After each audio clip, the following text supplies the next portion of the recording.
जय हिंद, नमस्कार और आप सभी को 15 अगस्त यानी कि स्वतंत्रता दिवस की बहुत-बहुत शुभकामनाएं। और सभी देशवासियों को मैं ये शुभकामनाएं और ये दुआएं देती हूँ कि हम सब सुरक्षित रहें, स्वस्थ रहें और इसी तरह से हिम्मत बनाए रखें। किसी भी तरह की ताकत जो हमें झुकाने की कोशिश करती है उसके आगे ना झुकें। अब बढ़ते हैं आगे की इस आज की खबर पर, और जिस पर हम आज की चर्चा करने वाले हैं। ट्रंप के ट्रेजरी सेक्रेटरी स्कॉट बेसेंट ने बोला है कि जो अमेरिका की एलाइज हैं यानी कि जापान, कोरिया और यूरोपियन कंपनीज वो अपने पैसों से यूएस के जो क्रिटिकल इंडस्ट्रीज हैं उनको फाइनेंस करेंगे। क्यों? क्योंकि उनको ट्रंप एडमिनिस्ट्रेशन से टैरिफ में कुछ कंसेशन मिलने वाला है उसके बदले। क्योंकि अभी आप सब जानते हैं कि डोनाल्ड ट्रंप ने टैरिफ का डंडा सबके ऊपर लगाया हुआ है और उसके बदले में वो उनको पैसा देकर उनकी क्रिटिकल इंडस्ट्रीज को सेटअप करने में मदद करेंगे। तो ये बड़ा दावा ये जो आ रहा है जो ट्रंप एडमिनिस्ट्रेशन के ट्रेजरी सेक्रेटरी हैं स्कॉट बेसेंट उनकी तरफ से, इसका मतलब तो ये हुआ कि जो अमेरिकन एलाइज हैं उनके पास किसी भी तरह की इकोनॉमिक इंडिपेंडेंस या सॉवरेनिटी नहीं है। बड़ी बात है, इसको किस तरह से देखना चाहिए। और भारत, आज हम स्वतंत्रता दिवस मना रहे हैं तो हमें तो शुक्र मनाना चाहिए कि हम इस तरह के इसी तरह के किसी भी ऐसे किसी दल में नहीं है जो इस तरह की दादागिरी हमारे पर दिखाए। और अगर कोई दादागिरी दिखाने की कोशिश करता है तो हम उसको जवाब देना भी जानते हैं। आज इसी मुद्दे पर चर्चा करेंगे। हमारे साथ मौजूद है उमेश जी। उमेश जी, बहुत बहुत स्वागत है आपका। जय हिंद, नमस्कार और बहुत बहुत आपको शुभकामनाएं, बहुत मुबारकबाद स्वतंत्रता दिवस की। जय श्री राम अंबर जी। आपको भी जैसे स्वतंत्रता दिवस की हार्दिक शुभकामनाएं। आपने बरोबर बोला है कि भारत एक तरह से बहुत ही स्वतंत्र है क्योंकि उसके ऊपर कोई बंदिश नहीं है। ट्रम्प ने टैरिफ लगा दिया 50%, ठीक है, लगा दिया तो लगा दिया। बाकी कंट्रीज से उन्होंने टैरिफ कम रखा है, पर बदले में क्या दिया किसी को मालूम है? देखिए, आपको ध्यान होगा कि ट्रम्प गए थे अप्रैल और मई के दौरान, वो मिडिल ईस्ट गए थे। उन्होंने 600 बिलियन डॉलर उन्होंने इन्वेस्टमेंट करवाया सऊदी अरेबिया से। 1.2 ट्रिलियन डॉलर्स इन्वेस्टमेंट कराया कतर से। 1.4 ट्रिलियन डॉलर्स इन्वेस्टमेंट वो करवा रहे हैं जी, यूएई से। आपकी बात बीच में कट रही, बट मैं यहाँ पे एक बात ये पूछना चाहती हूँ आपसे कि ये तो सॉवरेन वेल्थ फंड के नाम पर ये कहें कि अलायंस के खिलाफ एक डिसगाइज्ड इकोनॉमिक रैंसम होगी ये तो। मैं वहीं पे आ रहा था। तो आप सोच लीजिए, सिर्फ ईयू, साउथ कोरिया, जापान नहीं, इवन मिडिल ईस्ट में भी जो कंट्रीज है वो भी एक तरह से हुँ, अमेरिकन वसाल स्टेट्स ही है। आपको ध्यान होगा जापानीज के जो फॉर्मर प्राइम मिनिस्टर थे, आ, उनकी हत्या कर दी गई थी, ठीक है। और आपको यही भी याद होगा कि साउथ कोरिया के अंदर भी थोड़ा कुछ प्रेसिडेंट के लिए लेके वहां भी जद्दोजहद चली थी। और ईयू के अंदर भी उन्होंने बोल दिया कि ईयू के मेंबर्स भी, उनके पास भी कोई डिस्क्रिशन राइट्स नहीं है। सबको इन्वेस्टमेंट करना पड़ेगा, उनको करना पड़ेगा यूएस ट्रेजरी बॉन्ड्स में, अंबर जी। सबसे बड़ी बात ये है। अब ये देखिए, और आप ये भी समझ लीजिए, अमेरिका ने ये जो ये स्कॉट बेसेंट है, वो एक तरह से उन्होंने ये सोरोस के अंदर पहले काम कर चुके हैं। वही सोरोस जिसने बैंक ऑफ इंग्लैंड को 1990 में एक तरह से नुकसान पहुंचाया था। अब अमेरिका अपनी दादागिरी, अपनी बादशाहत एक तरह से दिखा रहा है कि आपको ये करना पड़ेगा, डिक्टेशन दे रहा है। और उन्होंने यहाँ तक बोल दिया है जापान को कि आपको भी 600 बिलियन डॉलर हमारे अंदर इन्वेस्ट करना पड़ेगा। हम आपको कंसेशनल टैरिफ देंगे 15%। हुँ, और अभी अभी वो यू से भी बात कर रहे हैं, यू के से भी उन्होंने 600 बिलियन डॉलर्स का इन्वेस्टमेंट मांगा है। और हुँ, कंडीशनल बोला है कि आपको इतने डॉलर्स की वो एनर्जी हमारे से खरीदनी पड़ेगी। इंडोनेशिया हुँ, के साथ भी उन्होंने ऐसे ही किया है। तो इसका मतलब ये है कि यूएस एक तरह से अपनी दादागिरी करना चाहता है। भारत के ऊपर उन्होंने एक तरह से दादागिरी दिखाने की कोशिश की कि आप रशियन ऑयल मत लीजिए। भारत ने नहीं माना तो 50% उन्होंने डाल दिया। भारत को कोई फर्क नहीं पड़ता। आज एस&पी के आपने देख लिया कि कैसे उन्होंने भारत की रेटिंग ट्रिपल बी माइनस से ट्रिपल बी प्लस की है। तो कहीं ना कहीं ट्रंप एडमिनिस्ट्रेशन को समझ में आ चुका है कि भारत के ऊपर टैरिफ लगाने से कोई फायदा नहीं है। ऊपर से भारत की इकोनॉमी और ज्यादा डाइवर्सिफाई होने वाली है। हम अपने जो प्रोडक्ट्स हैं, जो अभी हम अमेरिका भेजते थे, उसके लिए हमने और मार्केट्स तलाशना चालू कर दिया है। 50 नए मार्केट्स को हम एक्सप्लोर कर रहे हैं। ऊपर से अंबर जी, भारत सरकार 2200 करोड़ का एक तरह से कोई पैकेज भी निकाल रही है एक्सपोर्टर्स के लिए। 20,000 करोड़ का कुछ अलग से वो एक स्कीम निकालने भी वाली है।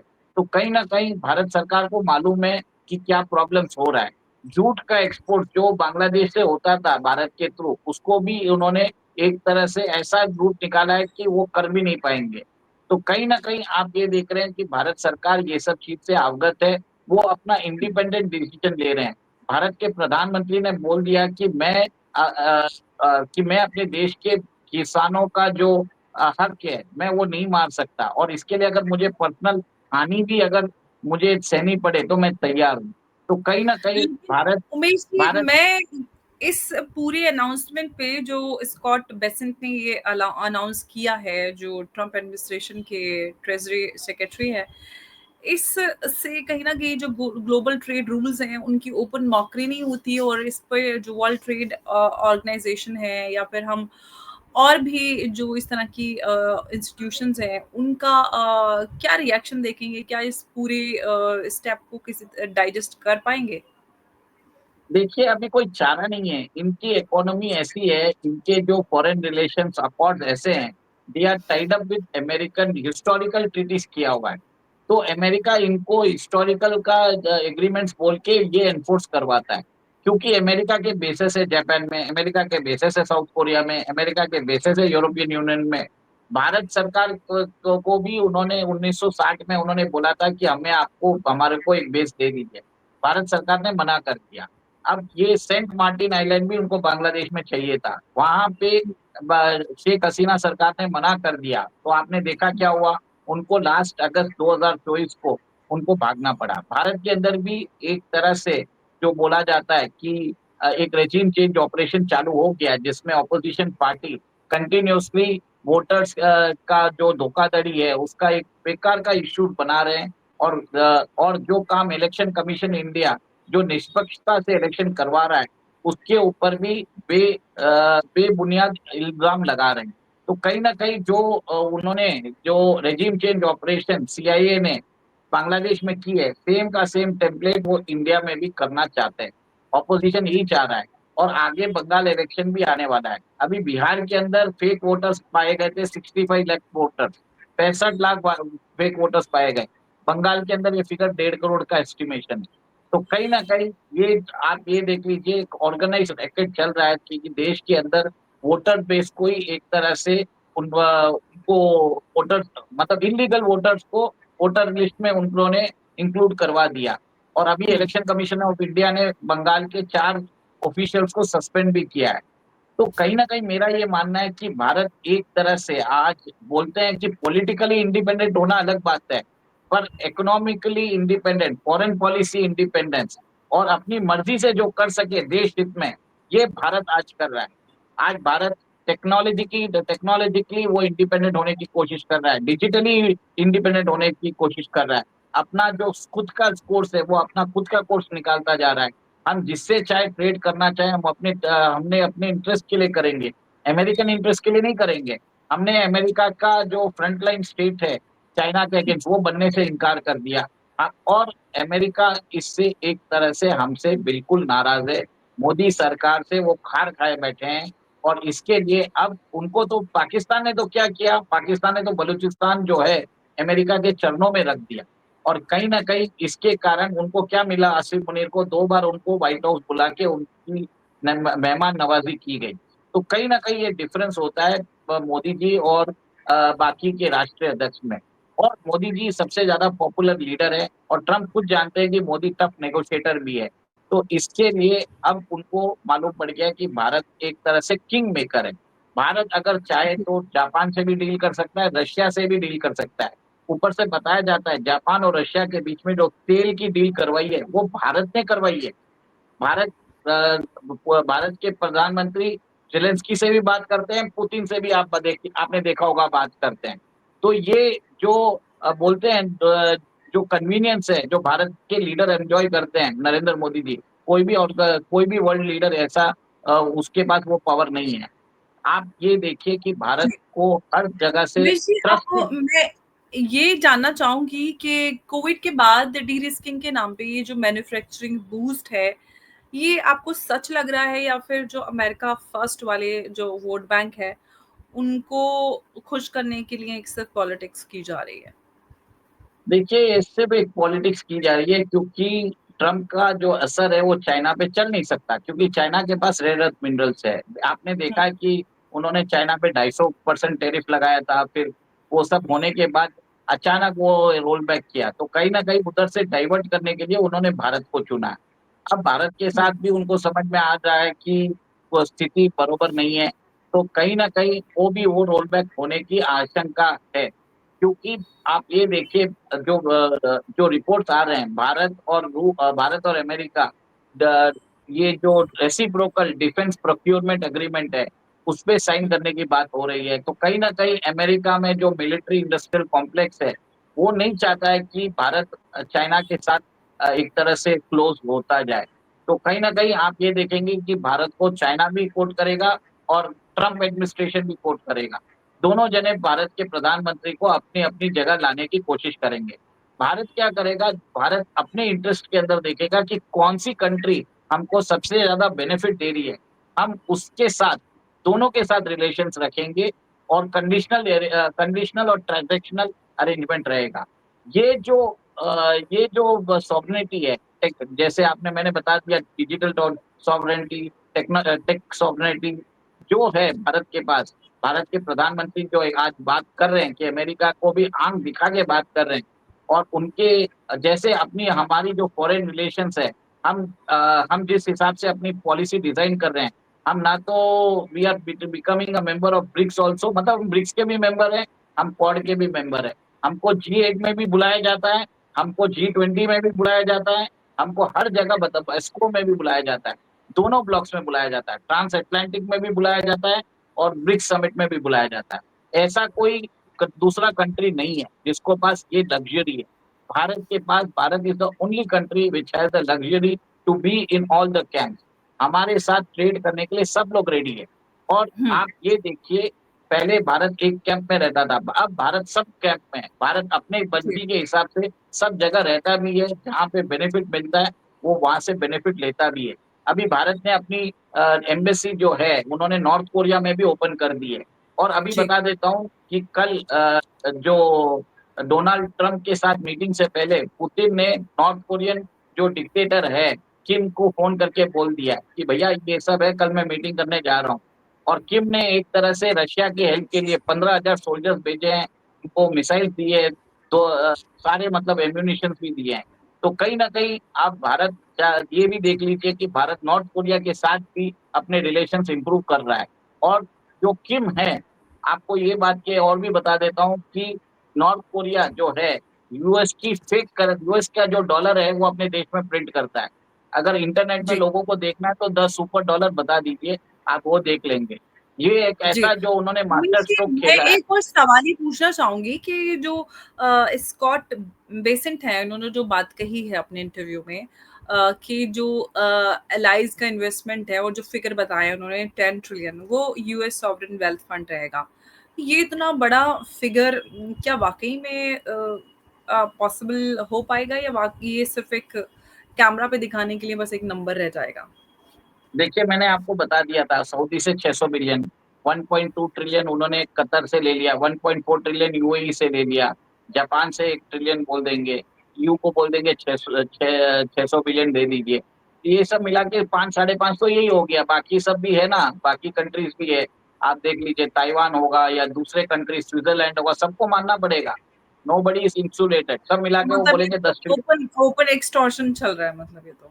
ये तो होगा ही, ये काम पहले भी हुआ है, ऐसा नहीं है कि पहले नहीं होता था। पहले आप ये देखिए, इंडिपेंडेंस के दौरान ये काम ब्रिटेन करता था और उस समय बताया जाता था कि इंडिया की 40% हमारा जो करेंसी है, वो ब्रिटेन स्टर्लिंग पाउंड में रखा हुआ था और 1949 में अंबर जी स्टर्लिंग पाउंड डीवैल्यू हो गया था, जिसके कारण भारत की करेंसी जो भारत को बहुत ज़्यादा फ़र्क पड़ा था 1949 में।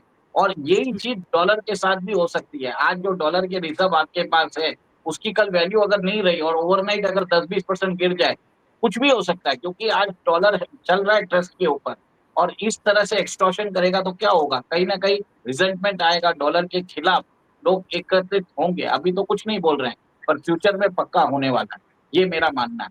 और भारत के प्रधानमंत्री ने क्या किया, भारत के प्रधानमंत्री गोल्ड पॉलिसी लेके आना चालू कर चुके हैं। वो गोल्ड बाइंग भी कर रहे हैं, विदेशों में जो हमारा गोल्ड है वो भारत लेके भी आ रहे हैं।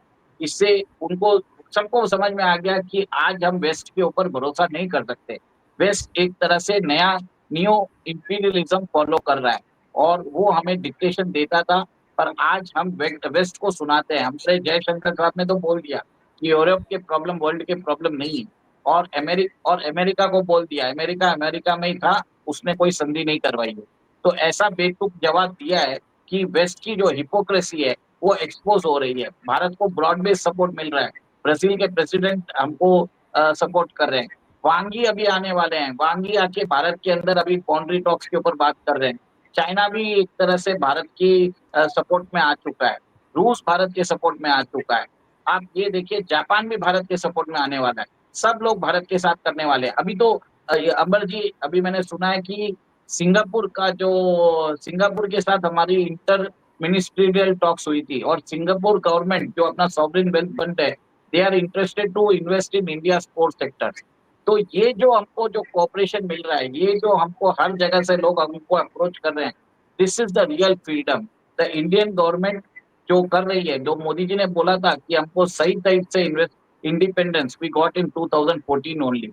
2014 से पहले हमारी जितनी भी सरकारें थी, उनको अमेरिका एक तरह से डिक्टेट करता था। एक फोन आता था वॉशिंगटन से, यहाँ पे सारी सिट्टी पिट्टी भूल हो जाती थी, चाहे कोई भी सरकार हो। और 1998 में वाजपेयी जी ने ही टेस्ट किया था पोखरण में, 1995 में नरसिम्हा राव की गवर्नमेंट ने टेस्ट करने की ट्राई की थी, तो उनको वॉशिंगटन से फोर्स ना किया था, इमीडिएटली टेस्ट कैंसिल कर दिए न्यूक्लियर टेस्ट। ये डिफरेंस है। और मोदी जी ने तो एक तरह से ऑल आउट वॉर चालू कर दिया है अमेरिकन के ऊपर।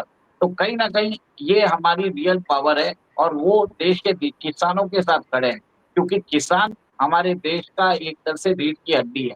तो 700 करोड़ लोग एग्रीकल्चर पे डिपेंडेंट है। तो कहीं हम अमेरिका को हमारा एग्रीकल्चर सेक्टर नहीं देंगे, डायरी सेक्टर नहीं देंगे, हम जेनेटिकली मॉडिफाइड क्रॉप्स के लिए उनको हमारा मार्केट नहीं देंगे। ये क्लियर कट बात हमने उनको बोल दी। हमने ये भी बोल दिया कि हम रूबल में ट्रेड करेंगे, हम रशिया से डिफेंस इक्विपमेंट खरीदेंगे, हम उनसे एनर्जी भी खरीदेंगे, फर्टिलाइजर भी उधर से लेंगे, और हमें मर्जी होगी हम वो करेंगे।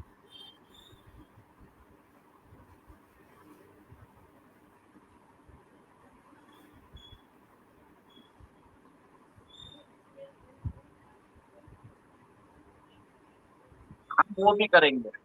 हमने आज अमेरिका को रियल चीज में बता दिया, the power to take decision in national interest. हमारी राष्ट्रीय हित में हम जो डिसीजन ले रहे हैं, ये मोदी जी कर पा रहे हैं। इससे पहले कोई भी प्रधानमंत्री ये उसके पास ये पावर नहीं था। This is the real independence. ये भारत के अंदर एक तरह से इकोनॉमिक सॉवरेनिटी है, जो भारत के प्रधानमंत्री ने अचीव की है थ्रू हिज डिप्लोमेसी।